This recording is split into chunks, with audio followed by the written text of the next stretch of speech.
बंधुओं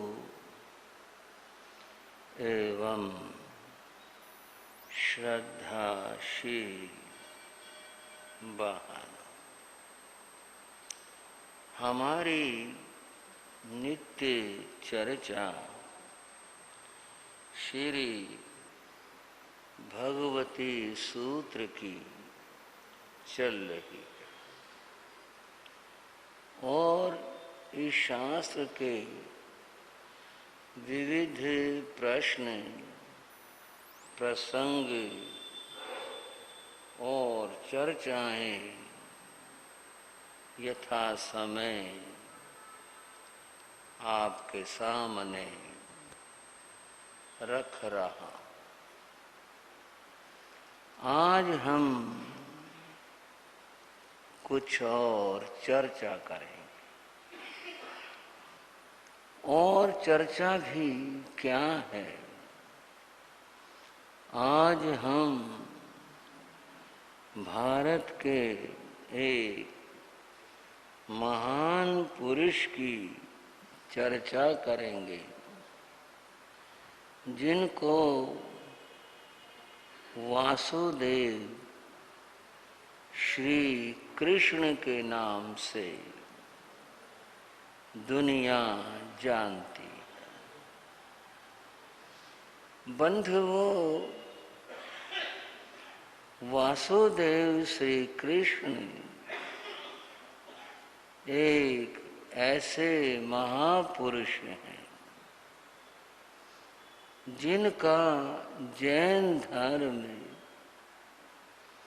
और वैदिक धर्म इन दोनों में जिक्र है और इन दोनों में ही इनकी मान्यता है। मान्यता का तरीका अपना अपना है, वह भिन्न बात है, लेकिन दोनों ही धर्मों में वासुदेव श्री कृष्ण की चर्चा है और दोनों में ही इन्हें महापुरुष कहकर स्वीकार किया। बंधुओं, वासुदेव श्री कृष्ण की चर्चा हम क्या और किस रूप में करें, यह समझने की बात है। जहाँ तक उनके जीवन प्रसंग की बात है, चरित्र की बात है, भारतवर्ष की इस भूमि पर जन्मा शायद ही कोई व्यक्ति होगा जो उनके बारे में, उनके जीवन और चरित्र के बारे में कुछ न जानता।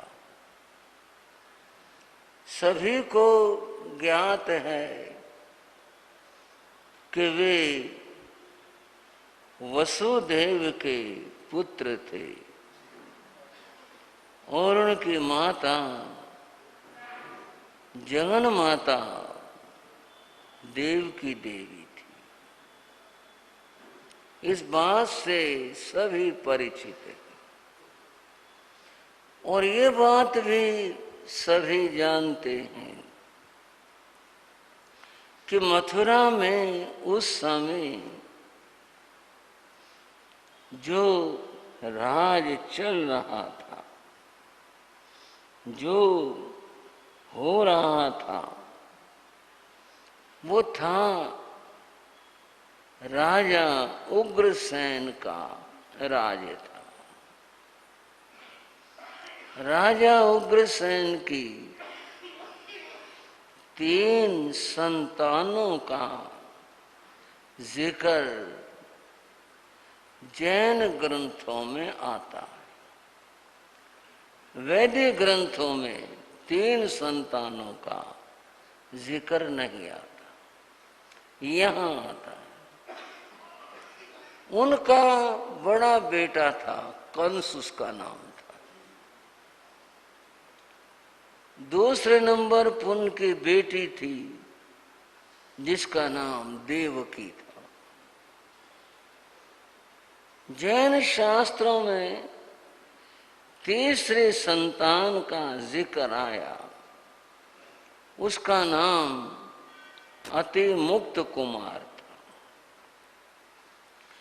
ये जो अतिमुक्त कुमार नाम है,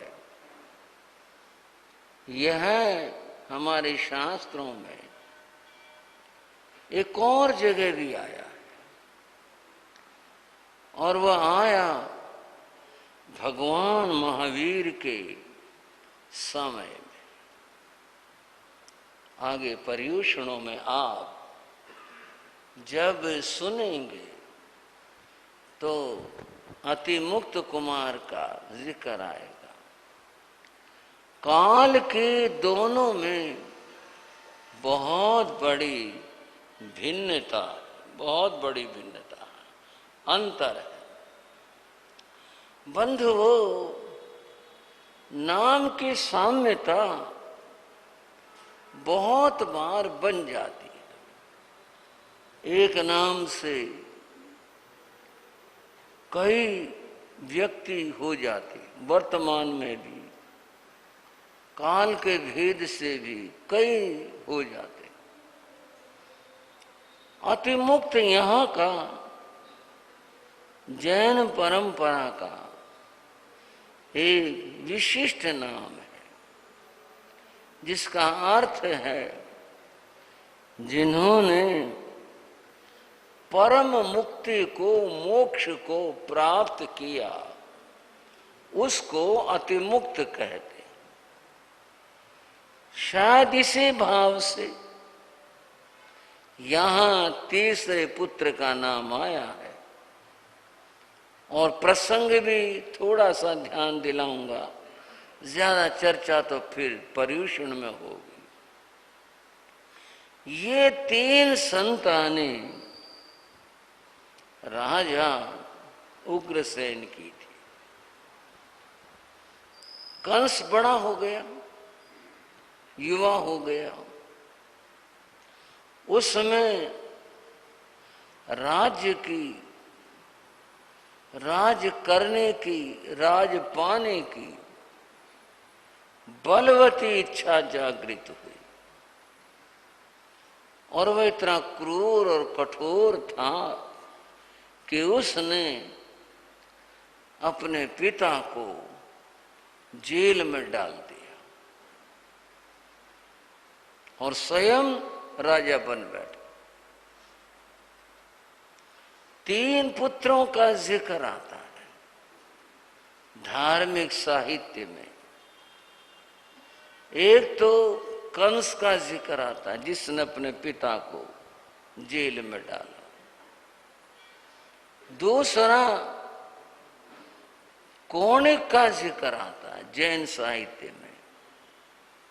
इसने भी अपने पिता को जेल में डाला।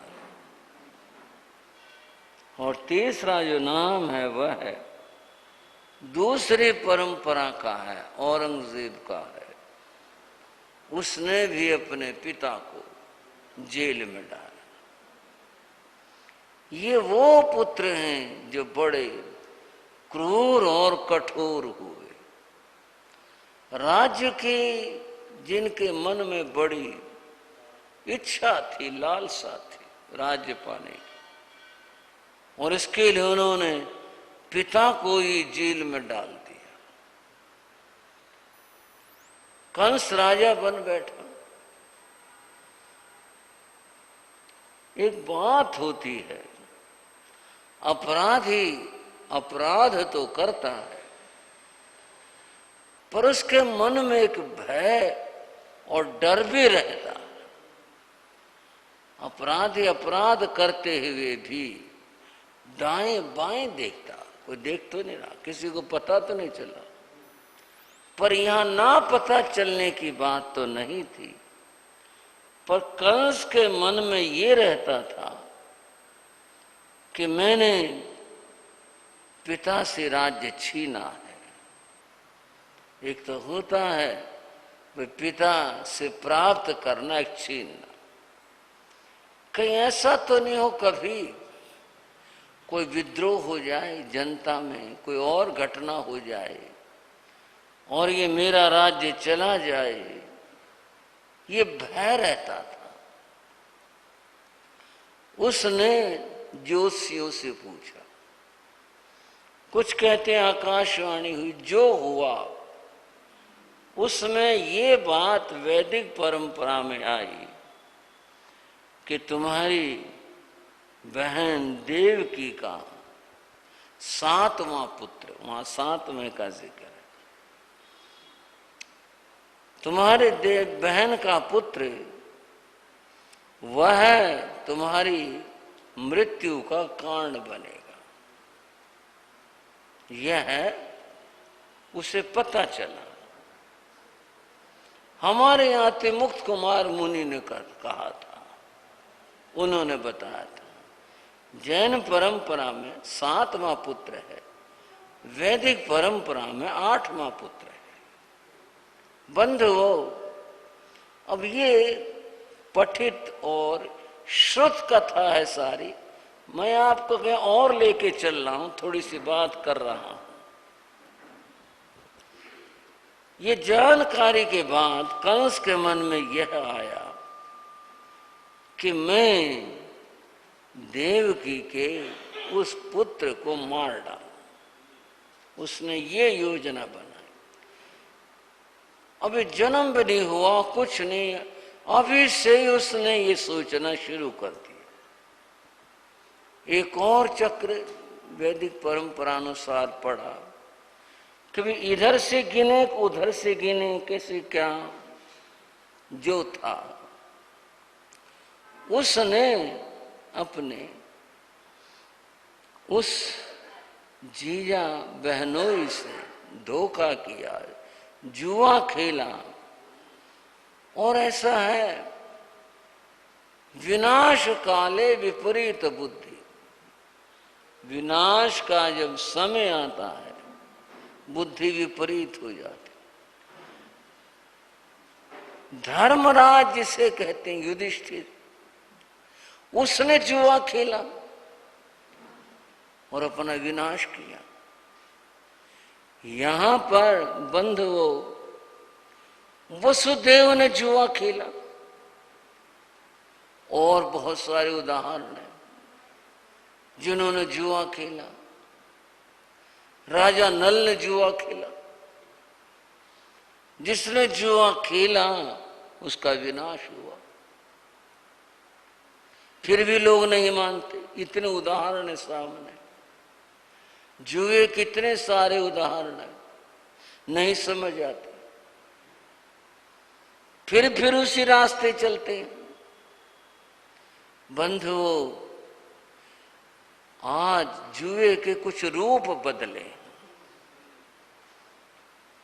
लेकिन सारे जुआ हैं ये, जितने रूप आज, चाहे वो खेल पर पैसे लगते हों, मैं तो नाम भी नहीं जानता, जानने में कोई लाभ भी नहीं है। जो भी है ये सब तेजी मंदी लगाना करना, ये सब न जाने कितने लोग नुकसान पाते हैं, फिर उसी रास्ते चलते हैं, उन्हीं राहों पर चलते हैं, नुकसान प्राप्त करते हैं।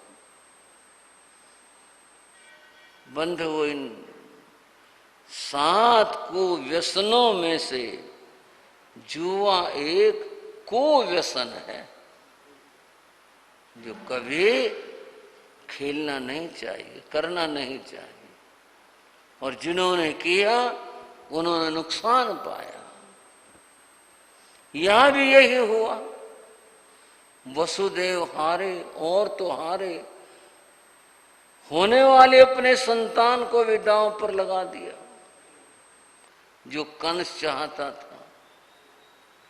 और उसमें उसकी दृष्टि तो एक ही थी, मेरे को कोई मारने वाला ना हो। लेकिन मृत्यु क्या कभी ऐसे टलना करती, कोई 1000 प्रयत्न कर ले तब भी नहीं हुआ। कथा सुनी हुई भी है और लंबी भी है कि वो हारे और उसने फिर कोशिश की उन पुत्रों को मारने की। उस परंपरा में भी, इसमें भी उसने कोशिश की। यहाँ वो किस तरह से बचे, वहाँ किस तरह से क्या हुआ, ये सब पृथक बात है। चर्चा है वासुदेव श्री कृष्ण की। वासुदेव श्री कृष्ण का जीवन समझने के लिए हम एक उदाहरण सामने रखते हैं। वो उदाहरण है बीज का।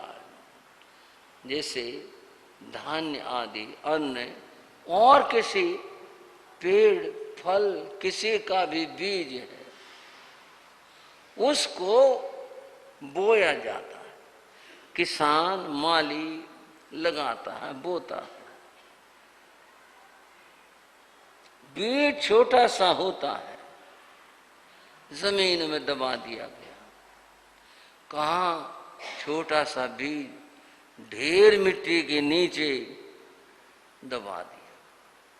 पानी दिया, पानी हर चीज को गला देता है, तो पानी दिया बीज गल जाएगा। धूप भी पड़ी, सब हुआ, लेकिन बीज फिर भी अंकुरित हुआ, फूट करके बाहर आया।